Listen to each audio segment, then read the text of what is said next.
दोस्तों यहाँ पे मैंने आपको बताया कि सब ट्रॉपिकल रीजन क्या होता है और ट्रॉपिकल रीजन क्या होता है। अब दोस्तों यहाँ पे हम लोग और सारी चीजें समझेंगे, ठीक है, जो कि आपके कॉन्सेप्ट को क्या करेंगे, मजबूत करेंगे। यहाँ पे हम लोग ITCZ के बारे में बनाएंगे, ठीक है, आपको जेट स्ट्रीम के बारे में बताएंगे, आपको कोरियोलिस फोर्स के बारे में बताएंगे, आपको दोस्तों विंटर मानसून के बारे में बताएंगे, आपको साइक्लोन फॉर्मेशन कैसे होता है उसके बारे में बताएंगे, आपको पश्चिमी विक्षोभ, इसके ऊपर बहुत क्वेश्चन पूछा जाता है, ठीक है, वेस्टर्न डिस्टर्बेंस क्या होता है इसके बारे में बताएंगे, और वेस्टर्न डिस्टर्बेंस का दोस्तों इंडियन मानसून के ऊपर प्रभाव क्या पड़ता है आपको, वो भी सारी चीजें यहाँ पे समझाएंगे, ठीक है। आपको दोस्तों मैंने अभी यहाँ पे क्या समझा दिया, सब ट्रॉपिकल रीजन बता दिया और ट्रॉपिकल रीजन बता दिया। क्वेश्चन आएगा तो आपको इसको डील करने के लिए सबसे पहले यहाँ पे हमें बेसिक अंडरस्टैंडिंग चाहिए, हमारा कंसेप्ट क्लियर होने चाहिए कि पहली बात तो हमें ये पता होनी चाहिए कि जेट स्ट्रीम क्या है, ठीक है, ये कहाँ कहाँ आता है, नॉर्थ हेमिस्फीयर में आता है, सदर्न हेमिस्फीयर में आता है, उत्तरी गोलार्ध दक्षिणी गोलार्ध में आता है, ठीक है। केवल कुछ साइक्लोन्स के वताची या फिर आई होती हैं, ठीक है। यहाँ पे अब साइक्लोन के बारे में पता होना चाहिए, उसके कॉन्सेप्ट को पता होना चाहिए कि फॉर्मेशन कैसे होता है, क्या होता है, क्या क्या कंडीशंस होती है, क्या क्या फैक्टर्स होते हैं। फिर दोस्तों यहाँ पे अब ये भी दूसरा भी ऑप्शन का किससे है, ठीक है, तीसरा ऑप्शन भी किससे रिलेटेड है, साइक्लोन से रिलेटेड है। तो अब यहाँ पे हम पहले कुछ इनकी बेसिक को समझ लेते हैं, तब जाकर के हम लोग आराम से इसके बारे में बात करेंगे और हमारा सब कुछ क्लियर हो जाएगा, ठीक है। तो अब इंडिया के कॉन्टेक्स्ट में अगर मैं बात कर लूं तो इंडिया का जो मानसून होगा वो ट्रॉपिकल रीजन होगा या सब ट्रॉपिकल रीजन होगा, ठीक है। तो अब दोस्तों यहाँ पे कॉमन सी बात है कि भाई सर आप यहाँ पे देखिए कि ऊपर आ रहा है इंडिया का जो उत्तरी क्षेत्र है वो कर्क रेखा के ऊपर का है। तो hello everybody, this is me Altamas Mansuri and you are watching educator Altamas 2.0। दोस्तों आशा करता हूँ आप सभी बहुत अच्छे होंगे और आपकी तैयारी बहुत ही शानदार तरीके से चल रही है। मेरे प्यारे साथियों, जैसे कि हम सभी जानते हैं कि जो ज्योग्राफी का पोर्शन है हमारे अपकमिंग एग्जामिनेशन RO में कितना ज़्यादा वेटेज रखता है। अगर दोस्तों मैं कह दूं कि पूरे एग्जाम में अगर सबसे ज़्यादा क्वेश्चन कहीं से बनते हैं दोस्तों, वो 3 प्रमुख चीज़ें हैं जिसमें से दोस्तों मैक्सिमम क्वेश्चन आते हैं दोस्तों, ऑलमोस्ट हाफ पेपर कवर हो जाता है दोस्तों, ज्योग्राफी, हिस्ट्री और करंट अफेयर। दोस्तों इन चीज़ों को दोस्तों इन तीनों के ऊपर आपका कमांड होना बहुत ज़रूरी है अगर आप कट ऑफ क्लियर करना चाहते हैं। और दोस्तों मैंने ये भी देखा है कि यहाँ पर मोस्टली लोगों को ज्योग्राफी में दिक्कत है, ज्योग्राफी की चीज़ें उनको समझ में नहीं आती हैं, ज्योग्राफी के कॉन्सेप्ट उनको समझ में नहीं आते हैं। तो दोस्तों उस चीज़ को आसान करने के लिए दोस्तों, उन सब चीज़ों को आसान करने के लिए दोस्तों हम आपके सामने यहाँ पे कुछ चीज़ें लेकर के आए हैं दोस्तों। डेफिनेटली दोस्तों आपको ये बहुत ज़्यादा हेल्प करेगा और आपके एग्जाम को क्रैक करने में बहुत ज़्यादा हेल्प मिलेगी इस चीज़ से। तो मेरे प्यारे साथियों, हम आपको सिखाएंगे कि कैसे आयोग के स्तर के प्रश्नों को हल करना है, क्योंकि दोस्तों हमें पता है कि आयोग ने अपने क्वेश्चन पूछने के तरीके में परिवर्तन किए हैं दोस्तों, स्टैंडर्ड चेंज हो चुका है, एग्जाम का लेवल भी अप हो चुका है दोस्तों। जैसे कि आपने UPPCS के प्री के एग्जाम को रिसेंट वाले देखा होगा दोस्तों, आयोग का जो पेपर आएगा RO का दोस्तों इससे 20 होगा, 19 नहीं होगा। तो दोस्तों कैसे हम उतनी मेहनत करें और किस प्रकार के प्रश्नों को हल करें ताकि हम उसके स्तर को टच कर सके और हमारी भी कट ऑफ क्लियर हो सके। तो दोस्तों आप बिल्कुल भी घबराने की जरूरत नहीं है, हमने आपके लिए उसी टाइप का कंटेंट निकाल के रखा है दोस्तों, जहां पे दोस्तों हम आयोग के पैटर्न को टच भी करेंगे। और दोस्तों एक चीज़ और है, बहुत सारे लोग कहते हैं कि मैं PYQs कर लिया हूं, मैं PYQs कर ली हूं दोस्तों, लेकिन वो PYQs एक्चुअल में नहीं कर पाते हैं दोस्तों। उनको लगता है कि रट लेना ही PYQs कर लेना होता है। एक्चुअल में दोस्तों है क्या कि PYQs की तैयारी ऐसी होती है कि जिसको उनके ऑप्शंस जो होते हैं वो भी बहुत ज़्यादा महत्वपूर्ण रखते हैं, क्वेश्चन से ज़्यादा इंपॉर्टेंट दोस्तों उसके ऑप्शंस होते हैं दोस्तों। क्वेश्चन रिपीट नहीं करता है आयोग दोस्तों, अगर 100 क्वेश्चन है 100 में से मे भी 4-5 क्वेश्चन रिपीट हो जाए सेम एज इट इज, नहीं तो नहीं होते हैं दोस्तों। आयोग हमेशा नए क्वेश्चन डालने की कोशिश करता है दोस्तों, आपके उन्हीं क्वेश्चन को दोस्तों पूछने का तरीका थोड़ा बदल देता है दोस्तों, उनके ऑप्शंस को उठाता है, ऑप्शंस की थीम को उठाता है। होता यह है कि इस बार जो आपका ऑप्शंस है, सपोज कर लीजिए यहाँ पे जेट प्रवाह लिखा है, ठीक है, जेट स्ट्रीम के बारे में बात की गई है दोस्तों, जो कि ऑप्शन में लिखा हुआ है। होता क्या है दोस्तों, अगली बार यही दोस्तों आपके लिए क्वेश्चन बन जाता है दोस्तों, नया क्वेश्चन बन करके तैयार हो जाता है।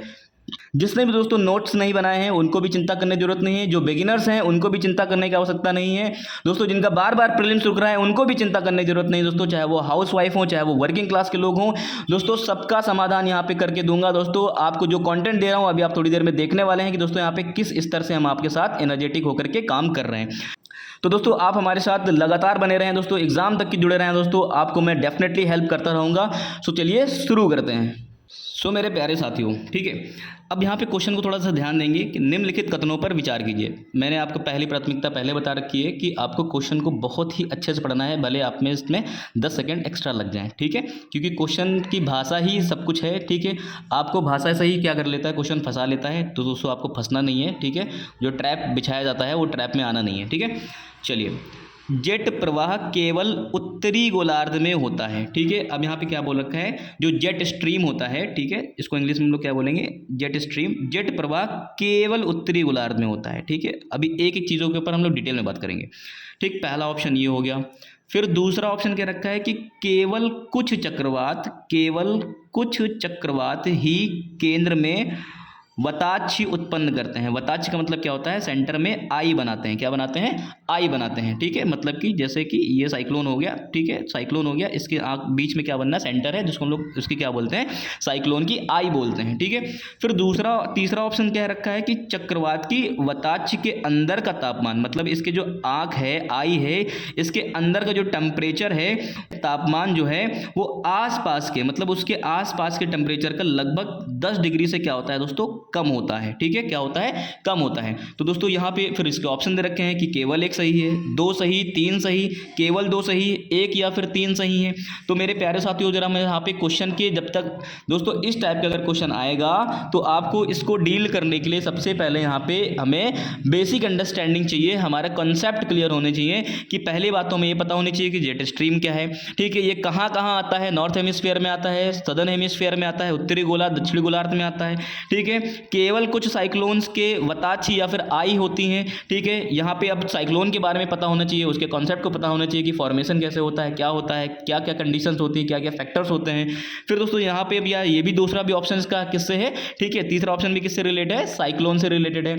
तो अब यहाँ पे हम पहले कुछ इनकी बेसिक को समझ लेते हैं, तब जाकर के हम लोग आराम से इसके बारे में बात करेंगे और हमारा सब कुछ क्लियर हो जाएगा, ठीक है। तो आप वीडियो में अंत तक की बने रहें, आप इसको स्किप नहीं करेंगे, आपको आज यहाँ पे बहुत कुछ सिखा के जाऊंगा, ये जिम्मेदारी मेरी है, ठीक है। तो चलिए शुरू करते हैं। पहले तो हम यहाँ पे अर्थ को देखेंगे, ठीक है, अर्थ को देखेंगे दोस्तों। ये क्या है, एक हमारा, ठीक है, पृथ्वी हो गया, सपोज कर लीजिए ये इसका नॉर्थ रीजन है, ये साउथ है, और ये क्या है, ईस्ट है, और ये क्या है, वेस्ट है, ठीक है। मैं ये मान के चल रहा हूँ कि किसी को कुछ नहीं पता है, ठीक है। यहाँ पे मैं जीरो से स्टार्ट कर रहा हूँ ताकि जो लोग जानते हैं उनके लिए तो आसान होगा ही, जो लोग नहीं जानते हैं उनके लिए भी क्या हो जाएगा, ये आसान हो जाएगा, ठीक है। पृथ्वी के ऊपर कुछ ऐसे यहाँ पे काल्पनिक रेखाएं होती हैं जिनको दोस्तों हम लोग लैटिट्यूड और लॉन्गिट्यूड बोलते हैं। क्या बोलते हैं दोस्तों, लैटिट्यूड और लॉन्गिट्यूड बोलते हैं। तो दोस्तों ये जो हॉरिजेंटल लाइंस होती हैं इनको हम लोग बोलते हैं लैटिट्यूड, ठीक है। क्या बोलते हैं, लैटिट्यूड बोलते हैं, जिनको हम लोग अक्षांशी रेखाएं कहते हैं। क्या कहते हैं, अक्षांशी, ठीक है, रेखा कहते हैं। और दोस्तों कुछ यहाँ पे खड़ी लाइनें होती हैं जिनको हम लोग वर्टिकल लाइन कहते हैं, ठीक। क्या बोलते हैं, वर्टिकल लाइंस बोलते हैं दोस्तों। ये क्या होती हैं, ये दोस्तों यहाँ पे इसको हम लोग लॉन्गिट्यूडनल लाइन बोलते हैं। क्या बोलते हैं, लॉन्गिट्यूड लाइन बोलते हैं, ठीक है, जिसको हम लोग लॉन्गिट्यूड बोलते हैं, जिसको हम लोग बोलते हैं देशांतर रेखा। क्या बोलते हैं दोस्तों, देशांतर रेखा बोलते हैं, ठीक है। हमें इतनी बात समझ में आ गई, ठीक। अब इसके बाद थोड़ा सा और आगे बढ़ने की कोशिश करते हैं, ठीक है। फिर यहाँ पे देखेंगे हम लोग, जैसे कि ये पृथ्वी हो गया दोस्तों, पृथ्वी के बीचों बीच से यहाँ पे क्या होती है, ये एक रेखा होती है जिसको हम लोग बोलते हैं इक्वेटर, भूमध्य रेखा, जिसको हम लोग 0 डिग्री बोलते हैं। फिर दोस्तों इसके ऊपर दोस्तों यहाँ पे एक रेखा और ऐसे काल्पनिक रेखा जाती है जो कि लैटिट्यूडनल लाइन्स है, ठीक है। अक्षांशी रेखा गुजरती है जो कि कितने डिग्री पे होता है, 23.5 डिग्री नॉर्थ होता है। और दोस्तों इसी तरह यहाँ पे क्या होता है, 23.5 डिग्री क्या होता है, यहाँ पे साउथ होता है। क्या होता है, साउथ होता है। और दोस्तों ये क्या होते हैं, ध्रुव होते हैं, ठीक है। ये नॉर्थ पोल हो गया और दोस्तों ये क्या हो गया, साउथ पोल हो गया। आपको ये भी समझ में आया होगा, ठीक है। अब यहाँ पे देखेंगे कि ये जो रेखा है इसको हम लोग बोलते हैं ट्रॉपिक ऑफ कैंसर। क्या बोलते हैं, ट्रॉपिक ऑफ कैंसर, जिसको हम लोग हिंदी में कहते हैं कर्क रेखा, ठीक है। और दोस्तों ये जो लाइन है इसको हम लोग बोलते हैं ट्रॉपिक ऑफ कैप्रिकॉर्न। क्या बोलते हैं, ट्रॉपिक ऑफ कैप्रिकॉर्न, ठीक है। इसको बोलते हैं मकर रेखा। क्या कहते हैं, मकर रेखा बोलते हैं। और दोस्तों ये जो 0 डिग्री है इसको हम लोग क्या कहते हैं, इक्वेटर कहते हैं। क्या कहते हैं दोस्तों, इक्वेटर कहते हैं, ठीक है। आशा करता हूँ आपको इतनी बातें तो समझ में आई होंगी। अब थोड़ा सा और यहाँ पे समझने की कोशिश करते हैं। सपोज कर लीजिए कि ये क्या है, पृथ्वी है, ठीक है। ये क्या है, इसका 0 डिग्री हो गया और ये 23.5 डिग्री ऊपर और ये 23.5 डिग्री नीचे, ठीक है। अब दोस्तों ये जो इक्वेटर होती है ये पृथ्वी को क्या करती है, 2 भाग में बांटती है, ठीक है। इसको हम लोग बोलते हैं नदन हेमिस्फेयर, नदन हेमिस्फेयर, और इसको हम लोग क्या बोलते हैं, सदर्न हेमिस्फेयर, ठीक है। दक्षिणी गोलार्ध और उत्तरी गोलार्ध। गोलार्ध का मतलब क्या है, पृथ्वी पूरा गोला है, इसको हमने काट देते हैं अगर बराबर से इक्वेटर पे तो दोस्तों ये आधा गोला बन जाता है, तो इसको हम लोग गोलार्ध बोलते हैं, ठीक है। हेमिस्फेयर बोलते हैं जिसको। अब दोस्तों यहाँ पे एक चीज़ ध्यान देने की कोशिश करेंगे दोस्तों, ये जो कर्क रेखा है और दोस्तों ये जो रीजन है ये कैसा रीजन है दोस्तों, ट्रॉपिकल रीजन है। कैसा रीजन है, ट्रॉपिकल रीजन है। कैसा रीजन है, उष्णकटिबंधीय क्षेत्र है। क्या है, उष्णकटिबंधीय क्षेत्र है, ठीक है। आप पूरी वीडियो को देखिएगा, मिस नहीं करेंगे, आपको डिटेलिंग से समझ में आएगा सारी चीज़ें, ठीक है। अच्छा, इसके ऊपर कैसा है, ये सब ट्रॉपिक रीजन है। क्या है, सब ट्रॉपिक रीजन है। कैसा रीजन है, सब ट्रॉपिकल रीजन है। और दोस्तों ये कैसा रीजन है, ये ट्रॉपिकल रीजन हो गया। अच्छा, इतनी बात आपको समझ में आ गई होगी, ठीक है, कि दोस्तों उत्तरी दोस्तों 23.5 डिग्री ऊपर और 23.5 डिग्री जो नीचे होते हैं, इसके जो क्षेत्र को हम लोग क्या बोलते हैं दोस्तों, ट्रॉपिकल रीजन कहते हैं। क्या कहते हैं? ट्रॉपिकल रीजन बोलते हैं। और ऊपर का क्या होता है? उपोष्ण कटिबंधीय क्षेत्रफल होता है, जिसको हम लोग सब ट्रॉपिकल रीजन कहते हैं। सो मेरे प्यारे साथियों, एक चीज़ यहाँ पे देख लेंगे, इंडिया के कॉन्टेक्स्ट में देख लेंगे। ठीक है, किसके कॉन्टेक्स्ट में देख लेंगे? इंडिया के कॉन्टेक्स्ट में देख लेंगे कि जैसे ये इंडिया है, इसका जो क्षेत्र है वो कैसा क्षेत्र है, ठीक, इसका मानसून कैसा होगा, ठीक है, ये कैसे क्षेत्र के अंतर्गत आएगा।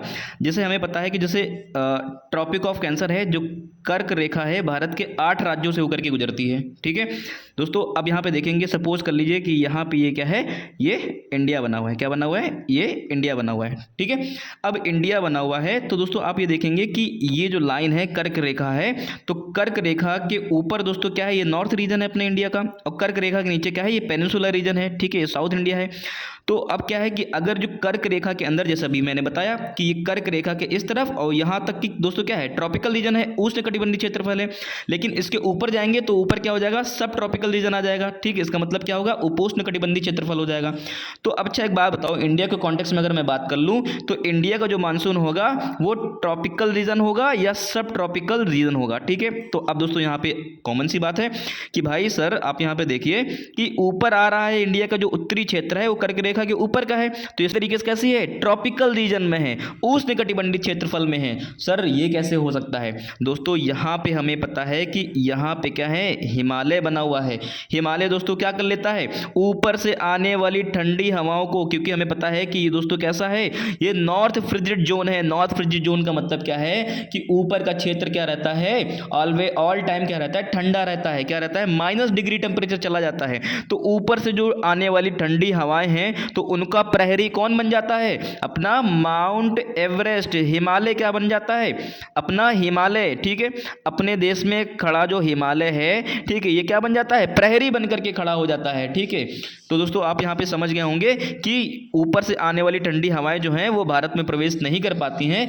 इस वजह से है क्या, तो भारत की जो जलवायु हो गई वो पूरी तरीके से कैसी हो गई, ट्रॉपिकल रीजन हो गई, उष्णकटिबंधीय क्षेत्रफल हो गया। आशा करता हूँ आपको ये सारे पॉइंट अच्छे से समझ में आ रहे होंगे। अगर दोस्तों अगर दोस्तों कॉन्सेप्ट के ऊपर क्वेश्चन पूछेगा कि भारत की जो अगर दोस्तों क्वेश्चन पूछेगा कि भारत की जो जलवायु है तो वो कैसी है, तो दोस्तों आप आंसर करेंगे कि ट्रॉपिकल रीजन है, उष्णकटिबंधीय क्षेत्रफल है। दोस्तों यहाँ पे मैंने आपको बताया कि सब ट्रॉपिकल रीजन क्या होता है और ट्रॉपिकल रीजन क्या होता है। अब दोस्तों यहाँ पे हम लोग और सारी चीज़ें समझेंगे, ठीक है, जो कि आपके कॉन्सेप्ट को क्या करेंगे, मजबूत करेंगे। यहाँ पे हम लोग ITCZ के बारे में बनाएंगे, ठीक है, आपको जेट स्ट्रीम के बारे में बताएंगे, आपको कोरियोलिस फोर्स के बारे में बताएंगे, आपको दोस्तों विंटर मानसून के बारे में बताएंगे, आपको साइक्लोन फॉर्मेशन कैसे होता है उसके बारे में बताएंगे, आपको पश्चिमी विक्षोभ, इसके ऊपर बहुत क्वेश्चन पूछा जाता है। ठीक है, वेस्टर्न डिस्टर्बेंस क्या होता है इसके बारे में बताएंगे, और वेस्टर्न डिस्टर्बेंस का दोस्तों इंडियन मानसून के ऊपर प्रभाव क्या पड़ता है आपको, वो भी सारी चीजें यहाँ पे समझाएंगे। ठीक है, आपको दोस्तों मैंने अभी यहाँ पे क्या समझा दिया, सब ट्रॉपिकल रीजन बता दिया और ट्रॉपिकल रीजन बता दिया। तो दोस्तों किसी भी कॉन्सेप्ट को समझने के लिए दोस्तों अगर इतना सब हम लोग यहाँ पे देख लेंगे आज इस वीडियो में, तब जाकर के हमारा जो क्वेश्चन आपको दिख रहा है वो क्वेश्चन बहुत आसानी से बन जाएगा। ठीक है, तो चलिए शुरू करते हैं। सो मेरे प्यारे साथियों, यहाँ पे हम सबसे पहले देखेंगे जेट स्ट्रीम के बारे में कि जेट स्ट्रीम क्या है। ठीक है दोस्तों, यहाँ पे एक चीज़ ध्यान देंगे, ठीक है, सपोज कर लीजिए कि ये अर्थ है, ठीक है, और ये क्या है दोस्तों, ये 0 डिग्री क्या हो गई, इक्वेटर हो गई, और ये क्या हो गई दोस्तों 23.5 डिग्री, ठीक है, 23.5 डिग्री नॉर्थ, और ये क्या हो गई 23.5 डिग्री, ठीक है, क्या हो गई साउथ। ठीक है, ट्रॉपिक ऑफ कैंसर और ट्रॉपिक ऑफ कैप्रिकॉर्न। ठीक है, ये क्या हो गया नॉर्थ पोल, और ये क्या हो गया साउथ पोल हो गया। अब दोस्तों यहाँ पे देखेंगे 0 से अगर हम यहाँ पे 5 डिग्री ऊपर जाते हैं या फिर 0 से 5 डिग्री क्या होते हैं, नीचे आते हैं। ठीक है, तो यहाँ पे आप ये देखेंगे एक ये क्षेत्र बन जाता है। ठीक है, ये क्या बन गया, एक क्षेत्रफल बन गया। ये 5 डिग्री क्या हो जाएगा, नॉर्थ हो जाएगा, और ये 5 डिग्री क्या हो जाएगा, साउथ हो जाएगा। ठीक है दोस्तों, यहाँ पे आप देखेंगे सूरज की किरणें हैं, ठीक है, यहाँ पे बहुत ज़्यादा डेविएशन होता है, सूरज की किरणें यहाँ पे डायरेक्ट पड़ती हैं। तो दोस्तों यहाँ पे क्या हो जाता है, यहाँ का जो भी चीज़ होती हैं, ठीक है, चाहे वो क्षेत्रफल हो, चाहे वो समुद्र हो, यहाँ पे क्या हो जाता है, जाता है दोस्तों, वार्म हो जाता है, ठीक है, गर्म हो जाता है, ठीक है। और दोस्तों हमें पता है कि जहाँ पे जो चीज़ गर्म हो जाती है उसको हम लोग वहाँ पे देखते हैं लो प्रेशर जनरेट हो जाता है। क्या हो जाता है? लो प्रेशर जनरेट हो जाता है। आपने देखा होगा गर्मियों में जो लू चलती है वो हमेशा ऊपर की तरफ उठती है। कहाँ उठती है? ऊपर की तरफ उठती है। क्यों दोस्तों? हमें पता है कि जो धरातल है इस पर सूरज की किरणें पड़ने की वजह से ये जो धरातल है क्या हो गए? गर्म हो गया है। तो इसके टच में जितनी भी हवाएं आएंगी वो क्या हो जाएंगी? गर्म हो जाएंगी। और गर्म हवाएं हमेशा कहाँ चलेगी? नीचे से ऊपर की तरफ चली जाएंगी। मतलब ऊपर क्या होगा? हाई प्रेशर होगा दोस्तों। क्या होगा? हाई प्रेशर होगा। आई होप आपको यहाँ पे सारी चीजें समझ में आ रही होंगी, ठीक है।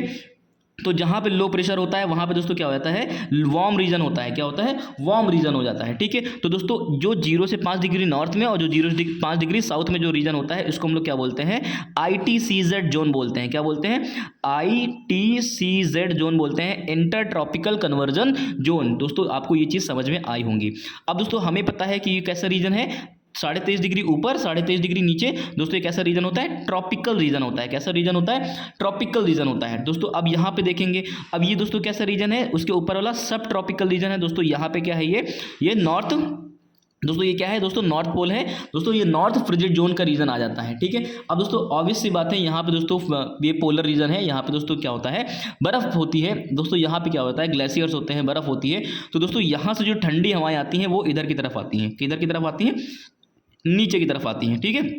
अब जब ये नीचे, अब दोस्तों सब ट्रॉपिकल रीजन से जो ठंडी हवाएं आ रही हैं, अब दोस्तों यहाँ पे देखेंगे यहाँ से जो वार्म हवाएं हैं वो कहाँ जा रही हैं? ऊपर की तरफ जा रही हैं। जो गर्म हवाएं हैं वो कहाँ जा रही हैं? ऊपर की तरफ जा रही हैं, ठीक है। अब दोस्तों जब ये ऊपर से आने वाली ठंडी हवाएं, नीचे से जाने वाली गर्म हवाएं आपस में जाकर के जब मर्ज हो जाती हैं, क्या हो जाती हैं? जब आपस में जाकर के मर्ज हो जाती हैं तो दोस्तों उसको हम लोग कहते हैं जेट स्ट्रीम। क्या बोलते हैं दोस्तों? जेट स्ट्रीम बोलते हैं, ठीक है। आई होप आपको यहाँ पे चीजें समझ में आ रही होंगी, ठीक है। तो जेट स्ट्रीम का जो दोस्तों फॉर्मेशन होता है वो कैसे होता है? गर्म और ठंडी हवाओं के मिश्रण से, ठीक है। यहाँ पे देखेंगे कोल्ड, यहाँ पे दोस्तों देखेंगे कोल्ड और वार्म, ठीक है। कोल्ड और वार्म जो एयर होती है आपस में जब वो मिल जाती हैं तो दोस्तों उसको हम लोग बोलते हैं दोस्तों जेट स्ट्रीम। अब दोस्तों यहाँ पे एक चीज़ और देखेंगे, जैसे कि ये पृथ्वी है, ठीक है। सपोज करेंगे ये पृथ्वी है, ठीक। अब यहाँ पे देखेंगे पृथ्वी के ऊपर एक ये लेयर हो गया, इसके ऊपर और एक ये लेयर हो गया दोस्तों। यहाँ पे क्या है? ये ट्रोपोस्फीयर है। क्या है दोस्तों? ट्रोपोस्फीयर है, ठीक है। अब ट्रोपोस्फीयर है, इसके बीच में दोस्तों क्या होती है? जेट स्ट्रीम यहाँ पे होती है। कहाँ पे होती है?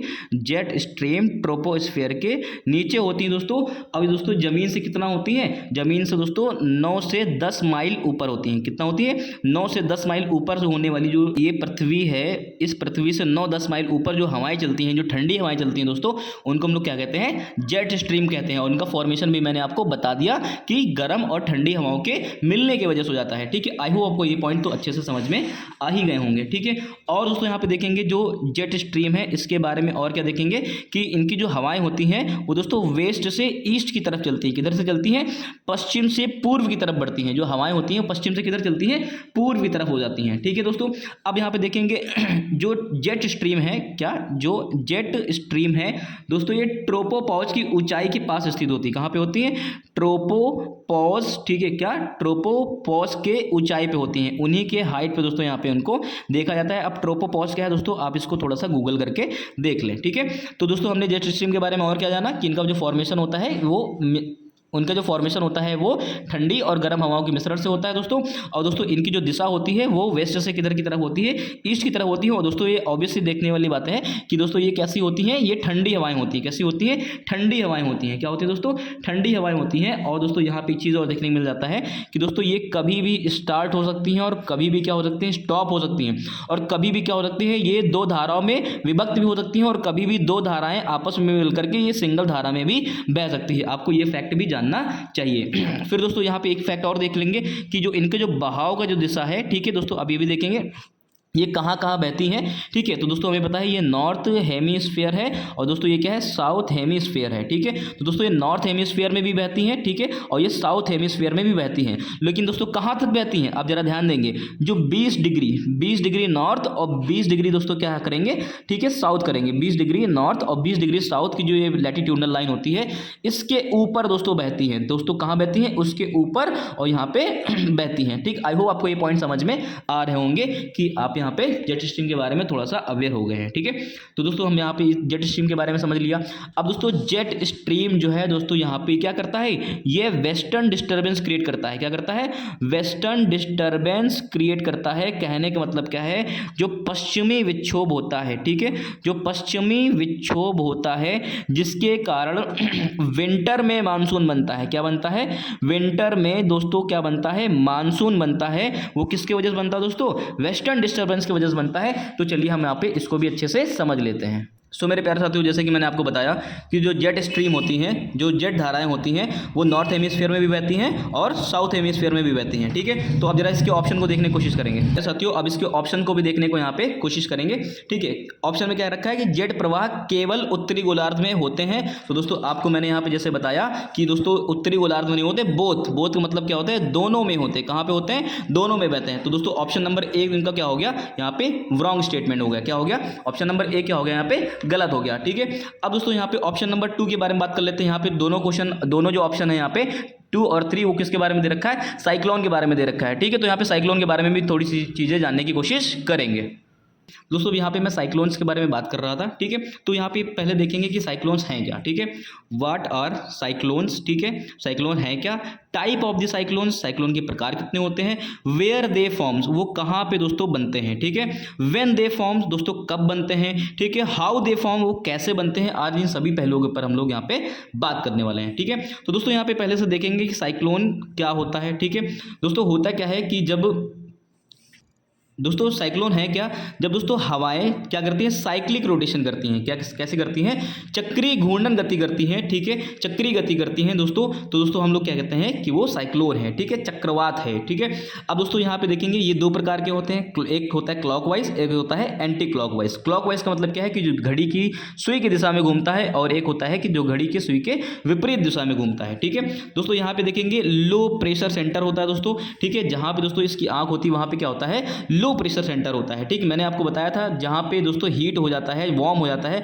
वहां पे क्या होता है, एक लो प्रेशर जनरेट होता है। और लो प्रेशर दोस्तों ऊपर के जाकर के क्या आता है, हाई प्रेशर की तरफ बढ़ने की कोशिश करता है। ठीक है, और दोस्तों हाई प्रेशर जो आने वाली हवा है, जो इस वॉइड को, ठीक है, अब ये वाली जो हवाएं हैं नीचे से कहां चली गई, ऊपर चली गई। तो दोस्तों नीचे वॉइड बन गया ना दोस्तों, यहां पे गैप हो गया। तो उस गैप को भरने वाली दोस्तों हाई प्रेशर से दोस्तों हवाएं कहां चली जाती हैं, लो प्रेशर की तरफ आ जाती हैं। दोस्तों यहां पे इसी कॉन्सेप्ट के ऊपर काम करना है। अब दोस्तों होता क्या है कि जो नीचे से जो हवाएं ऊपर जाती हैं, तो दोस्तों अपने साथ में बहुत सारा वेपराइज करके पानी भी ले जाती हैं। और दोस्तों ऊपर जाकर के यहाँ पे क्या होता है, क्लाउड फॉर्मेशन होता है। दोस्तों क्या बोलते हैं, क्लाउड फॉर्मेशन होता है। ठीक है, अभी इन सभी पहलुओं के ऊपर मैं अच्छे से बात करने वाला हूँ। ठीक है, अब दोस्तों यहाँ पे देख लेते हैं कि टाइप्स ऑफ द साइक्लोन्स। ठीक है, तो दोस्तों यहाँ पे देखेंगे ट्रॉपिकल साइक्लोन होता है, सब ट्रॉपिकल साइक्लोन होता है। ठीक है, चक्रवात और प्रति चक्रवात। ठीक है, और दोस्तों यहाँ पे क्या होता है, एक्स्ट्रा ट्रॉपिकल साइक्लोन भी होता है। ठीक है, जिसको हम लोग टेम्परेट साइक्लोन के नाम से भी हम लोग जानते हैं दोस्तों। जैसे वेस्टर्न डिस्टर्बेंस की वजह से दोस्तों, जो पश्चिमी विक्षोभ की वजह से दोस्तों जो सर्दियों में जो बारिश होती है दोस्तों, उसमें एक्स्ट्रा ट्रॉपिकल साइक्लोन्स की वजह से होती है दोस्तों। इस चीज़ को आप यहाँ पे ध्यान रखेंगे। ठीक है दोस्तों, आगे बढ़ते हैं। तो सो माय फ्रेंड्स, यहाँ पे कुछ चीज़ें इंग्लिश में लिखी हुई हैं, तो उसको मैं हिंदी में बोल रहा हूँ। प्लीज़ आप उसमें थोड़ा सा प्रॉब्लम ना दोस्तों, आप थोड़ा सा यहाँ पे परेशान ना होने की कोशिश कीजिएगा। थोड़ा सा यहाँ पे कॉन्सेप्ट को समझने की कोशिश कीजिएगा, क्योंकि हमारा जो अल्टीमेट गोल है वो कॉन्सेप्ट को समझना और अपने क्वेश्चन को करेक्ट कर लेना है। ठीक है, सो दोस्तों मैं हिंदी में बोल रहा हूँ, आपको प्रॉब्लम होनी नहीं चाहिए वैसे। ठीक है, अब दोस्तों यहाँ पे देखेंगे कि what are the tropical cyclones. ठीक है, what are the tropical cyclones. तो दोस्तों मैंने आपको पहले ही बताया था कि दोस्तों ये क्या है, पृथ्वी है दोस्तों, ये क्या है, इसका 0 डिग्री है, और दोस्तों ये 23.5 डिग्री ट्रॉपिक ऑफ कैंसर है, और दोस्तों ये 23.5 डिग्री ट्रॉपिक ऑफ कैप्रिकॉर्न है। ठीक है दोस्तों, मैंने आपको यहाँ भी बताया था कि ये दोस्तों ये क्या है, ITCZ है, 0 से लेकर के दोस्तों यहाँ 5 डिग्री तक की, और 0 से 5 डिग्री साउथ तक की दोस्तों। ठीक है दोस्तों, ये जो क्षेत्र है दोस्तों, ये क्या हो जाता है दोस्तों, हीट कन्वेक्शन की वजह से दोस्तों ये क्या हो जाता है, ठीक है, ऊष्मीय विकिरण की वजह से दोस्तों यहाँ पे बहुत ज़्यादा यहाँ पे दोस्तों वार्म रीजन हो जाता है दोस्तों। इस वजह से दोस्तों यहाँ पे क्या निकलता है, यहाँ पे दोस्तों एक लो प्रेशर जनरेट हो जाता है। और दोस्तों मैंने आपको पहले ही बता रखा है 23.5 डिग्री, ठीक है, 23.5 डिग्री आप नॉर्थ का ले लो और 23.5 डिग्री आप साउथ का ले लो। इसके बीच का जो क्षेत्र आता है दोस्तों, एक ऐसा रीजन आता है, ट्रॉपिकल रीजन होता है दोस्तों। इस क्षेत्र में जो भी दोस्तों इसको हम लोग क्या बोलते हैं, ट्रॉपिकल रीजन बोलते हैं। और ऊपर वाला दोस्तों जो होता है, ये सब ट्रॉपिकल रीजन होता है, जिसको हम हिंदी में उपोष्णकटिबंधीय क्षेत्रफल और ट्रॉपिकल रीजन को उष्णकटिबंधीय क्षेत्रफल के नाम से जानते हैं। ठीक है, फिर दोस्तों यहाँ पे देखेंगे कि what are the tropical cyclones, ठीक है, उष्णकटिबंधीय चक्रवात क्या होते हैं, ठीक है, cyclone formation of the winds, ठीक है, cyclonic formation of the winds, ठीक है, that occur in the tropical region, किस क्षेत्र में होते हैं दोस्तों, जो ट्रॉपिकल रीजन में होते हैं दोस्तों, हमने यहाँ पे भी बना रखा है दोस्तों, ये कैसा है, ये ट्रॉपिकल रीजन है दोस्तों, यहाँ पे जो भी चक्रवात उठेंगे तो उनको हम लोग क्या बोलेंगे, ट्रॉपिकल साइक्लोन बोलेंगे दोस्तों, यहाँ पे दोस्तों इनको उष्णकटिबंधीय चक्रवात कहते हैं, ठीक है। अब दोस्तों होता क्या है दोस्तों, इसका जो रीजन है दोस्तों, ये कहाँ पे होता है, 5 से 20 डिग्री, कहाँ से दोस्तों, हमने आपको बताया था 0 से 5 डिग्री ऊपर और 0 से 5 डिग्री साउथ में दोस्तों, ये ITCZ जोन हो गया दोस्तों, यहाँ पे दोस्तों बहुत ज़्यादा हीट क्रिएट होती है। लेकिन दोस्तों होता क्या है कि जो साइक्लोन है वो इस रीजन में कभी नहीं बनता है, क्या चीज़, इस रीजन में साइक्लोन कभी भी नहीं बनता है। साइक्लोन जो बनेगा दोस्तों ऊपर 5 डिग्री ऊपर से लेकर के ठीक 23.5 डिग्री का मतलब क्या है दोस्तों, यहाँ पे क्या होगा 20 डिग्री होगा और दोस्तों यहाँ पे भी क्या होगा 20 डिग्री होगा। तो दोस्तों साइक्लोन जो ट्रॉपिकल साइक्लोन बनते हैं वो 5 से 20 डिग्री के बीच में बनते हैं, कहाँ बनते हैं, 5 से 20 डिग्री अक्षांशीय रेखाओं के बीच में, ठीक है, ट्रॉपिकल साइक्लोन का क्या होता है, फॉर्मेशन होता है। अब दोस्तों यहाँ पे थोड़ा सा बेसिक समझ लिया है, अब थोड़ा सा आगे बढ़ने की कोशिश करते हैं, इनके टाइप्स क्या होते हैं, ठीक है। दोस्तों हमें पता है कि उनको हम लोग अलग अलग नाम से जानते हैं। एक दोस्तों हम लोग बोलते हैं हरिकेन, एक होता है हम लोग टाइफून बोलते हैं, और एक दोस्तों यहाँ पे साइक्लोनी बोलते हैं, और दोस्तों इसको अमेरिका में टॉर्नेडो बोलते हैं, और ऑस्ट्रेलिया में इसको दोस्तों क्या बोलते हैं, विली विली बोलते हैं। दोस्तों विली विली ऑस्ट्रेलिया हो गया। टॉर्नेडो दोस्तों कहाँ पे होता है, टॉर्नेडो आप हमेशा सुनते हैं यूनाइटेड स्टेट ऑफ अमेरिका, ठीक है। और दोस्तों यहाँ पे साइक्लोन, जो साइक्लोन होता है वो इंडियन ओशियन या फिर साउथ इंडियन ओशियन में, दोस्तों साउथ इंडियन ओशियन में भी दोस्तों हम लोग क्या बोलते हैं, साइक्लोन बोलते हैं। जो टाइफून्स आते हैं दोस्तों वो नॉर्थ पैसिफिक ओशियन में आते हैं दोस्तों, नॉर्थ पैसिफिक रीजन में आते हैं दोस्तों। ये नॉर्थ पैसिफिक रीजन जो साउथ चाइना सी होता है या फिर चाइना के बॉर्डर पे जो साइक्लोन्स आते हैं वो दोस्तों कैसे साइक्लोन्स होते हैं, टाइफून्स होते हैं। क्या होते हैं, टाइफून्स होते हैं दोस्तों। और जो हुरिकेन होता है दोस्तों वो अटलांटिक ओशियन में और नॉर्थ ईस्ट पैसिफिक ओशियन में दोस्तों हम लोग क्या बोलते हैं, उसको हरिकेन बोलते हैं दोस्तों। आपको ये चीज़ समझ में आई होगी दोस्तों। पेपर में दोस्तों मैच द फॉलोइंग में इस टाइप के क्वेश्चन जरूर पूछे जाते हैं, तो आप इसके ऊपर थोड़ा सा ध्यान देने की कोशिश करेंगे। दोस्तों यहाँ पे कुछ और चीज़ें समझने की कोशिश करेंगे, ठीक है। यहाँ पे हम उन फैक्टर्स को समझने की कोशिश करेंगे जिसके वजह से, जिसके कारणवश दोस्तों साइक्लोन क्या होता है यहाँ पे उत्पन्न होता है या फिर यहाँ पे साइक्लोन का फॉर्मेशन देखा जाता है, ठीक है। तो दोस्तों यहाँ पे हम लोग देखेंगे, जैसा कि मैंने आपको बताया था कि जैसे कि पहले मैंने आपको बताया है कि जो ट्रॉपिकल साइक्लोन होते हैं उनको फॉर्मेशन के लिए दोस्तों 5 से कितना होता है, 20 डिग्री यहाँ पे देखा 5 से दोस्तों 20 डिग्री अक्षांशीय रेखाओं के बीच में इनका फॉर्मेशन होता है दोस्तों। 5 डिग्री अक्षांशीय रेखा से जैसे जैसे आप क्या होते जाएंगे, कम होते जाएंगे, मतलब ये क्या है 0 डिग्री हो गया और ये क्या हो गया 5 डिग्री हो गया।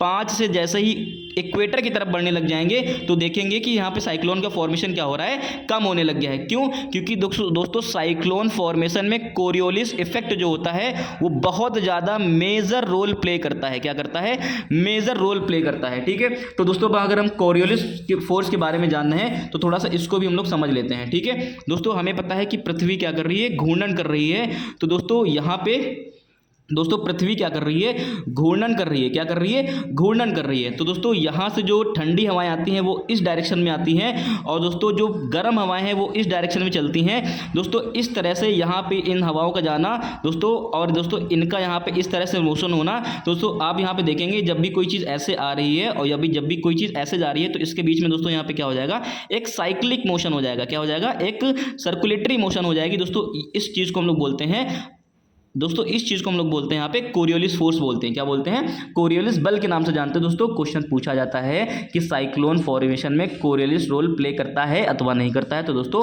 Coriolis force play the major role in the formation of the cyclone, ठीक है। आई होप आपको ये पॉइंट समझ में आ रहे होंगे दोस्तों। हम जैसे ही जानते हैं कि ये वार्म हवाएं क्या होती हैं, ऊपर की तरफ जाती हैं और दोस्तों जो ऊपर से आने वाली जो ठंडी हवाएं होती हैं, ऊपर से आने वाली जो ठंडी हवाएं होती हैं दोस्तों, अभी हमने आपको बताया था ये वेस्ट से किधर की तरफ चलती हैं, ये ईस्ट की तरफ बढ़ती हैं। किधर बढ़ती हैं, वेस्ट से ईस्ट की तरफ बढ़ती हैं। और दोस्तों ये जो हवाएं हैं ये इस तरफ चलती हैं और ये जो हवाएं हैं दोस्तों ये इस तरफ बढ़ती हैं दोस्तों। इनके बीच में यहाँ पे देखने को मिलता है कि यहाँ पे क्या हो रहा है दोस्तों, साइक्लोनिक फॉर्मेशन हो रहा है, ठीक है दोस्तों। जो कि क्या है 5 डिग्री के ऊपर है। कहाँ पे है, 5 डिग्री के ऊपर है, ठीक है। 5 डिग्री अक्षांशीय रेखा के क्या है, ऊपर है दोस्तों, ये है, ठीक है। ये दोस्तों ये जो रीजन बन गया यहाँ पे दोस्तों आपको यहाँ पे साइक्लोनिक फॉर्मेशन देखने को मिलेगा, ठीक है।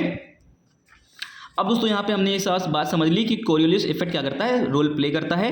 दोस्तों जैसे ही 5 डिग्री से कम आने की कोशिश करते हैं, कहने का मतलब ये है कि 5 डिग्री से दोस्तों जैसे जैसे हम लोग इक्वेटर की तरफ मतलब 0 डिग्री की तरफ बढ़ते हैं तो कोरियोलिस प्रभाव क्या होने लग जाता है, कम होने लग जाता है। दोस्तों हो सकता है कोरियोलिस फोर्स के ऊपर क्वेश्चन पूछ ले और दोस्तों आपको फंसा के रख दे, तो आप कॉन्सेप्ट को थोड़ा सा समझ के जरूर जाइएगा कि कोरियोलिस फोर्स जैसे ही इक्वेटर की तरफ बढ़ते हैं, ठीक है, भूमध्य रेखा की तरफ बढ़ना चालू कर देते हैं, तो दोस्तों होता क्या है कि कोरियोलिस बल में कमी आने लग जाती है। और दोस्तों जैसे ही इक्वेटर पे पहुंच जाते हैं, भूमध्य रेखा के ऊपर, दोस्तों कोरियोलिस फोर्स क्या होता है दोस्तों, 0 होता है। कितना होता है दोस्तों, 0 होता है। कोरियोलिस फोर्स क्या हो जाता है दोस्तों, 0 हो जाता है। इस चीज को आप जरूर समझेंगे, ठीक है। It is more important for your upcoming examination, ठीक है। तो दोस्तों यहां पे ये पॉइंट भी मैंने क्या कर दिया, डिस्क्राइब कर दिया, ठीक है। अब दोस्तों यहां पे देखेंगे कि साइक्लोन बनने के लिए, ठीक है, जिम्मेदार कारक कौन कौन से हैं, ठीक है।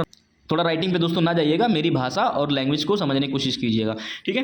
दोस्तों कोरियोलिस इफेक्ट होना चाहिए, ठीक है, जो कि 5 से दोस्तों क्या होता है, 20 डिग्री अक्षांशीय रेखाओं के बीच में होता है, ठीक है। ट्रॉपिकल रीजन हमें पता है, ठीक है, 5 से 30 डिग्री, ठीक है, 5 से 23 डिग्री या फिर 30 डिग्री तक की कभी कभी चला जाता है, देखने को मिल जाता है, ठीक है। वार्म वाटर टेम्परेचर होना चाहिए, क्या होना चाहिए दोस्तों, गर्म पानी होना चाहिए। जैसे मैंने आपको बताया था कि जो ITCZ रीजन होता है, ठीक है दोस्तों, आप यहाँ पे देखेंगे कि जो 0 से 5 डिग्री नॉर्थ में, 0 से 5 डिग्री जो साउथ में, दोस्तों ये क्या ऐसा रीजन हो जाता है, ITCZ रीजन हो जाता है, जिसको हम लोग बोलते हैं इंटरट्रॉपिकल कन्वर्जन जोन। दोस्तों यहाँ पे क्या होता है, सूर्य की जो किरणें होती हैं बहुत ज़्यादा तेज होती हैं, ठीक है। तो दोस्तों यहाँ पे क्या हो जाता है कि जो, ठीक है दोस्तों, यहाँ पे दोस्तों क्या हो जाता है दोस्तों, वार्म वाटर कंडीशन बन जाती है, ठीक है, पानी यहाँ पे गर्म हो जाता है, ठीक है। तो दोस्तों अब यहाँ पे थोड़ा समझने की कोशिश करेंगे, तो वार्म वाटर टेम्परेचर चाहिए होता है जिसका टेम्परेचर ऑलमोस्ट कितना हो, 27 डिग्री टेम्परेचर हो। और दोस्तों यहाँ पे देखेंगे जो पानी हो वो क्या हो, डीप में, ठीक है, 50 मीटर, ठीक है, 50 मीटर गहराई तक की पानी क्या होना चाहिए, 27 डिग्री टेम्परेचर यहाँ पे होना चाहिए, ठीक है दोस्तों, जो कि लेटेंट हीट को क्रिएट करता है, ठीक है। अब दोस्तों यहाँ पे देखेंगे rapid cooling with the Heights, ठीक है। Rapid cooling with the Heights का मतलब क्या है कि जैसे यहाँ पे मान लो लो प्रेशर है और दोस्तों यहाँ से गर्म हवाएं ऊपर उठने लग गई दोस्तों, और ये किधर की तरफ बढ़ने लग गई, हाई प्रेशर की तरफ बढ़ने लग गई। और दोस्तों यहाँ पे जो कोरियोलिस फोर्स की वजह से यहाँ पे जो साइक्लोनिक मोशन हो रही थी दोस्तों, ये गर्म हवाएं ऊपर की तरफ जा रही हैं और दोस्तों यहाँ पे क्या कर रही है, क्लाउड फॉर्मेशन कर रही है, क्या कर रही है, क्लाउड फॉर्मेशन कर रही है, ठीक है। तो इसका मतलब क्या है, जब तक रैपिड कूलिंग नहीं होगा तो दोस्तों क्लाउड फॉर्मेशन नहीं बन पाएगा, ठीक है। आप इस चीज को समझने की कोशिश करेंगे, ठीक है। अब दोस्तों यहाँ पे देखेंगे हाई ह्यूमिडिटी, ठीक है, आर्द्रता क्या होनी चाहिए, बहुत ज्यादा होनी चाहिए, ठीक है। एटमॉस्फेरिक मॉइस्चर, ठीक है, जो होनी चाहिए वो क्या होनी चाहिए, ज्यादा होनी चाहिए। हाई ह्यूमिडिटी होनी चाहिए दोस्तों, जो कि कहां पे होनी चाहिए, पानी में होनी चाहिए। कहां पे होनी चाहिए दोस्तों, पानी में होनी चाहिए। आई होप आपको ये सारे पॉइंट समझ में आ रहे होंगे कि दोस्तों, आई होप आपको ये सारे पॉइंट समझ में आ रहे होंगे कि हाई ह्यूमिडिटी होनी चाहिए, जो कि कहाँ पे होनी चाहिए, पानी में होनी चाहिए, ना कि जमीन पे होना चाहिए, ठीक है। क्योंकि हमें पता है दोस्तों जमीन क्या हो जाती है, जल्दी ठंडी हो जाती है दोस्तों। और आपने देखा भी होगा जो साइक्लोन्स होते हैं वो कोस्ट रीजन पे जाते जाते क्या होता है, आपने देखा भी होगा दोस्तों, जैसे ही साइक्लोन्स कोस्टल रीजन पे पहुंचते हैं और धरातल की तरफ बढ़ना स्टार्ट हो जाते हैं तो दोस्तों 100-150 किलोमीटर आगे चलकर क्या हो जाते हैं, ये शांत हो जाते हैं, ठीक है। तो आप ये भी समझने की कोशिश करेंगे, ठीक है, क्योंकि वहां पे वैसी कंडीशंस नहीं बनी जो पानी में बन नहीं थी। तो दोस्तों हाई ह्यूमिडिटी चाहिए होती है कहां पे, पानी में चाहिए होती है। फिर दोस्तों क्लाउड फॉर्मेशन के लिए क्या चीज दोस्तों, क्लाउड फॉर्मेशन के लिए दोस्तों जो वर्टिकल विंड्स हैं उनका धीमा होना चाहिए, क्या होना चाहिए, धीमा होना चाहिए। अब धीमा होने का मतलब क्या है, अब जरा समझिएगा दोस्तों, ये क्या है, ये दोस्तों ये क्या है, सी सरफेस है, क्या है, समुद्र की दोस्तों क्या है, ये सतह है दोस्तों। यहाँ पे लो प्रेशर बना और यहाँ से दोस्तों हवाएं क्या होने लग गई, हाई प्रेशर की तरफ ऊपर बढ़ने लग गई दोस्तों। यहाँ की जो हवाएं चल रही थी दोस्तों, ऊपर की जो हवाएं हैं उनका धीमा होना जरूरी है। मतलब नीचे जो सी सरफेस पर जो तेज से हवाएं चल रही थी तो दोस्तों ऊपर की तरफ जो हवाएं चल रही हैं, हाई प्रेशर जोन में हवाएं जो चल रही हैं वो धीमी होनी चाहिए, नहीं तो दोस्तों क्लाउड फॉर्मेशन नहीं होगा। और दोस्तों हमें पता है कि cyclone also play the major role for the monsoon, ठीक है दोस्तों। चक्रवात हमारे बारिश के लिए जिम्मेदार कारक बनते हैं। तो दोस्तों आप यहाँ पे ये सारी चीज़ समझने की कोशिश करेंगे कि जो ऊपर की जो वर्टिकल्स दोस्तों यहाँ पे वाइंड होती हैं, ठीक है, उनका क्या होना, धीमे होना आवश्यक है, ठीक है। आपको यहाँ पे सारे फैक्ट समझ में आ रहे होंगे, ठीक है, क्या चीज़, सारे फैक्ट अच्छे से समझ में आ रहे होंगे, ठीक है। और दोस्तों यहाँ पे एक चीज़ देख लेंगे कि प्री एग्जिस्टेंस डिस्टर्बेंस होना चाहिए, क्या होना चाहिए, प्री एग्जिस्टेंस डिस्टर्बेंस होना चाहिए, ठीक है। पहले से साइक्लोन बनने जैसी कंडीशन वहाँ पे क्रिएट होनी चाहिए, क्या होनी चाहिए, क्रिएट होनी चाहिए, ठीक है। फिर दोस्तों अब यहाँ पे फिर दोस्तों हमने साइक्लोन के बारे में काफ़ी कुछ समझ लिया। अब यहाँ पे हम लोग ऑप्शन को देखेंगे, कोशिश करेंगे। केवल कुछ चक्रवाती केंद्र में बताची मतलब आई क्रिएट करते हैं, ठीक है, आई बनाते हैं। तो ये बात बिल्कुल सही है, ठीक है, क्योंकि दोस्तों होता क्या है, जो स्ट्रॉन्ग साइक्लोन्स होते हैं उनमें जो हवाएं चल रही होती हैं वो लाइट होती हैं, वो लाइट एयर की वजह से दोस्तों उसकी आई क्या करती है, पता चलती है। लेकिन जो स्लो साइक्लोन होते हैं या फिर जो साइक्लोन्स ऐसे होते हैं जो धीमे होते हैं दोस्तों, वहाँ पे जो तो उसके ऊपर जो बादल बनते हैं, क्लाउड फॉर्मेशन होता है, वो बहुत ज़्यादा डेंस हो जाते हैं, तो दोस्तों उनकी आई कभी कभी दिखाई नहीं पड़ती है। तो दोस्तों यहाँ पे क्वेश्चन क्या पूछा गया, केवल कुछ चक्रवाती केंद्र में बताच उत्पन्न करते हैं। तो ये बात बिल्कुल सही है कि दोस्तों कुछ साइक्लोन्स में आई नहीं दिखाई पड़ती है, क्योंकि जस्ट बिकॉज ऑफ क्लाउड्स, ठीक है। अब दोस्तों इसके थर्ड नंबर क्वेश्चन पे क्या कर रखा है कि चक्रवात की वताची के अंदर, वताची मतलब आई के अंदर का तापमान आसपास, आई के अंदर का तापमान आसपास का मतलब ये दोस्तों यहाँ पे आई है, ठीक है। अब यहाँ पे देखेंगे ये स्पाइरल बनना है, जो अंदर का टेम्परेचर है दोस्तों उसके आसपास के टेम्परेचर से क्या होना चाहिए, 10 डिग्री कम होना चाहिए। ऐसा बिल्कुल नहीं है दोस्तों। अभी मैंने आपको बताया था कि दोस्तों इसके आंख के पास अभी दोस्तों मैंने आपको बताया था कि जो साइक्लोन फॉर्मेशन होता है उसके लिए एटलीस्ट 27 डिग्री टेम्परेचर होता है, ठीक है, जिसको जो कि क्या होता है 50 मीटर डीप में होना चाहिए। क्या होना चाहिए, 50 मीटर डीप तक की दोस्तों 27 डिग्री टेम्परेचर क्या होना चाहिए दोस्तों। वहीं पे क्या होता है, उसकी आई बनेगी और साइक्लोनिक कंडीशन क्रिएट होगी, ठीक है। तो दोस्तों वहां अंदर का जो टेम्परेचर है, ठीक है, आई के अंदर का टेम्परेचर आसपास के टेम्परेचर से क्या होना चाहिए दोस्तों, ज्यादा होना चाहिए। क्या होना चाहिए, ज्यादा होना चाहिए। तो दोस्तों ऑप्शन नंबर 3 क्या हो गया, गलत हो गया दोस्तों। ऑप्शन नंबर 2 केवल क्या है यहाँ पे सही है, ठीक है। तो दोस्तों ऑप्शन नंबर, तो दोस्तों यहाँ पे आप देखेंगे कि option number A jet stream वाला मैंने बताया था वो भी गलत हो गया, क्योंकि दोस्तों क्या है, ये नॉर्थ हेमिस्फीयर में होता ही होता है और क्या होता है साउथ हेमिस्फीयर में दोस्तों यहाँ पे देखने को मिलता है, ठीक है। उत्तरी गोलार्ध के साथ साथ दक्षिणी गोलार्ध में भी जेट प्रवाह देखने को मिलता है दोस्तों। ये भी बिल्कुल सही बात कह रखा है कि केवल कुछ चक्रवाती वताची उत्पन्न करते हैं, आई मतलब शो करते हैं दोस्तों। थर्ड नंबर गलत हो गया, क्योंकि हमने बताया है कि जो उसके सेंटर का जो टेम्परेचर होता है, ठीक है, इसकी आंख का जो टेम्परेचर होता है दोस्तों 10 डिग्री से कम नहीं होना चाहिए दोस्तों, वो अप्रॉक्स 27 डिग्री के आसपास का टेम्परेचर होता है दोस्तों। ऑप्शन नंबर 3 भी क्या हो गया, गलत हो गया। तो दोस्तों यहाँ पे हम लोग देखेंगे केवल सी क्या है, इसको दोस्तों सही आंसर है। आई होप आपको ये दोस्तों वीडियो बहुत ज़्यादा समझ में आया होगा दोस्तों। बहुत ज़्यादा इन्फॉर्मेशन मैंने इसमें डाली है और इस वीडियो को बनाने के लिए बहुत ज़्यादा इफर्ट्स और मेहनत भी लगे हैं। सो प्लीज़ आप इस वीडियो को लाइक जरूर कीजिएगा दोस्तों, कमेंट करके जरूर बताइएगा दोस्तों। और इस टाइप की वीडियोस हमारे चैनल पे चल रहे हैं दोस्तों, मार्च तक की हम लोग क्या कर लेंगे, पूरे सिलेबस को खींच लेंगे, खत्म कर लेंगे बाय हुक और क्रुक्स, ठीक है दोस्तों। प्यारे साथियों, जैसे कि आपने देखा कि हमने यहाँ पे क्वेश्चन के माध्यम से, किसके माध्यम से, क्वेश्चन के माध्यम से यहाँ पे पूरी चीज़ें यहाँ पे क्या करनी है, ठीक है, सिलेबस को यहाँ पे खत्म करने की कोशिश कर रहे हैं, ठीक है। एक एक फैक्ट को यहाँ पे डिस्कस कर लेंगे दोस्तों। हमें पता है कि जो टॉपर्स लोग होते हैं, ठीक है, जो टॉपर्स लोग होते हैं वो हमेशा क्या करते हैं, इसी तरह PYQs के क्या करते हैं दोस्तों, एनालिसिस करते हैं और इनकी डिटेलिंग कर लेते हैं और दोस्तों वही एग्जाम में करके आ जाते हैं और दोस्तों उनकी कट ऑफ हमेशा क्या हो जाती है, क्लियर हो जाती है, ठीक है। और उनकी कट ऑफ हमेशा क्या हो जाती है, क्लियर हो जाती है। तो दोस्तों हम यहाँ पे क्या कर रहे हैं, फिर दोस्तों यहाँ पे हम लोग क्या कर रहे हैं दोस्तों हम यहाँ पे कर क्या रहे हैं दोस्तों, हम यहाँ पे कर ये चीज़ रहे हैं कि आपकी डिटेलिंग कर रहे हैं। डिटेलिंग का मतलब क्या है कि आपको पढ़ने का तरीका सच में अभी तक नहीं पता है, ठीक है। आप, मुझे नहीं पता कि कैसे पढ़ रहे हैं, ठीक है, आप किस टाइप से तैयारी कर रहे हैं, तो लेकिन आपको यहाँ पे इस तरह से तैयारी करने की आवश्यकता, लेकिन दोस्तों आपको यहाँ पे इस तरीके से तैयारी करने की आवश्यकता है अगर आपको सच में सिलेक्शन चाहिए। बाकी भाई पढ़ तो सभी लोग रहे हैं, सभी के पास सारी बुकें हैं, ठीक है, घटना चक्र हैं, लूसेंट है, सबके पास सब कुछ है, लेकिन यहाँ पे कुछ ही लोग का सिलेक्शन हो रहा है। तो दोस्तों यहाँ पे इस वजह से हो रहा है क्योंकि दोस्तों यहाँ पे क्वेश्चन करना एक अलग चीज़ है और नॉलेज होना क्या है, एक अलग चीज़ है, ठीक है। तो दोस्तों दोनों के बीच में तालमेल कैसे बिठाते हैं दोस्तों, हम यहाँ पे आपको दिखा रहे हैं, आपको बता रहे हैं कि यहाँ पे क्वेश्चन कैसे करते हैं, ठीक है। दोस्तों हम लोग यहाँ पे क्या कर रहे हैं, इसी तरह जैसे कि आज मैंने यहाँ पे क्या किया है, भक्ति आंदोलन के बारे में बात की, किसके बारे में बात की, भक्ति मूवमेंट्स के बारे में बात की। तो दोस्तों हम लोगों ने क्या कर रहे हैं, इन्हीं तरह क्वेश्चन को लेकर के, ठीक है, अब जैसे यहाँ पे क्या है, इसी तरह क्वेश्चन को लेकर के यहाँ पे क्या करें, पूरा सिलेबस खत्म कर देंगे। क्या कर देंगे, पूरा सिलेबस खत्म कर देंगे मार्च तक की। कब तक कर देंगे दोस्तों, मार्च तक की कर देंगे दोस्तों। जिसको भी इस टाइप की वीडियोस चाहिए दोस्तों, हमारा एक पेड ग्रुप है जिसकी फीस दोस्तों मंथली कितनी है, 150 रुपये है दोस्तों। हमें पता है कि हमारे एग्जाम में ऑलमोस्ट 3 महीने बचे हुए हैं, तो दोस्तों हम यहाँ पे वन टाइम पेमेंट ले रहे हैं आपसे, क्या ले रहे हैं, 500 रुपये ले रहे हैं, ठीक है। दूसरी चीज़ आपको यहाँ पे क्या है, इस टाइप से सारे क्वेश्चंस के माध्यम से पूरा सिलेबस खत्म किया जाएगा, जिसमें दोस्तों यहाँ पे ज्योग्राफी के ऊपर, ठीक है, और हिस्ट्री के ऊपर, ठीक है, ठीक है। और यहाँ पे साइंस के ऊपर और पॉलिटी के ऊपर और दोस्तों करंट अफेयर के ऊपर विशेष ध्यान दिया जा रहा है। क्या दिया जा रहा है? विशेष ध्यान दिया जा रहा है। और साथ ही साथ क्या है दोस्तों, आपके पास हमें पता है कि सभी प्रकार की घटना चक्र हैं, ठीक है। करीबन 8 किताब है घटना चक्र की जो कि आपके पास हैं, लेकिन दोस्तों उसके शॉर्ट नोट्स आपके पास नहीं है। क्या शॉर्ट नोट्स आपके पास नहीं है?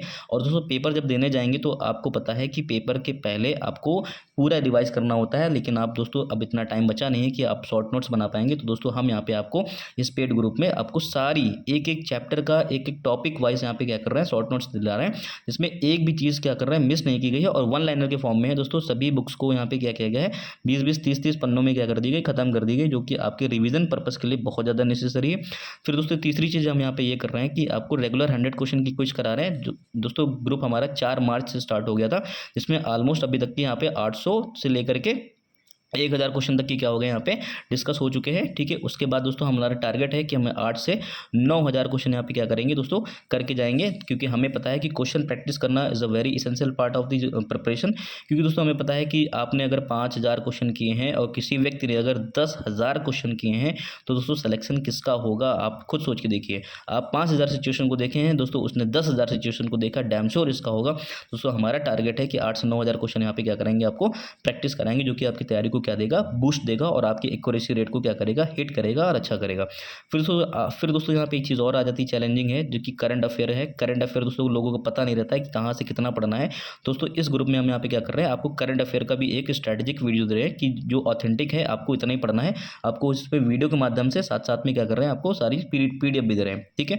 और दोस्तों जितना भी यहाँ पे रिकॉर्डेड लेक्चर आता है उसके तुरंत बाद क्या हो जाती है, सारी PDF आ जाती है दोस्तों। उसके बाद क्या होता है, क्विज हो जाता है। तो दोस्तों यहाँ पे तैयारी को बूस्ट कैसे मिलेगा कि पहले वीडियो के माध्यम से आप कॉन्सेप्ट को समझेंगे कम टाइम में, फिर उसको कॉन्सेप्ट को समझेंगे कम टाइम में, और उसके बाद वीडियो के माध्यम से कॉन्सेप्ट को समझेंगे, और उसके बाद जाकर के दोस्तों PDF से क्या करेंगे, आप रिवाइज करेंगे, और दोस्तों क्विज के माध्यम से क्या करेंगे, आप अपनी एक्यूरेसी को चेक करेंगे कि जो आपने वीडियो में देखा और PDF में जो रिवाइज किया, क्या वो क्विज के माध्यम से क्या हो रहा है, परफेक्ट हो रहा है कि नहीं हो रहा है। दोस्तों ये हमारी स्ट्रैटेजी है। इसके दोस्तों हमें दोस्तों करीबन दोस्तों 10 दिनों में ऑलमोस्ट 200 लोगों ने क्या कर लिया है, इसको ज्वाइन कर लिया है दोस्तों। दिस इज़ वेरी इफेक्टिव, क्योंकि दोस्तों हमें पता है कि घटना चक्र की एक जो किताब आती है वो कितने की आती है, हिस्ट्री की 590 रुपये की आती है। केवल एक किताब आपको मिल रही है, और यहाँ पर दोस्तों हम लोग आपको 500 रुपये में इतनी सारी चीज़ें करके दे रहे हैं, जो कि आपके पेपर को क्रैक करने में एक बहुत ही ज़्यादा महत्वपूर्ण भूमिका निभाएगा। आशा करता हूँ आपको मेरी सारी बातें समझ में आ रही होंगी। तो दोस्तों जो भी लोग एक्साइटेड है, जिनकी तैयारी कमज़ोर है, जिसने अभी तक कुछ नहीं पढ़ा है, वर्किंग है, ठीक है, हाउसवाइफ हैं, कुछ भी हैं,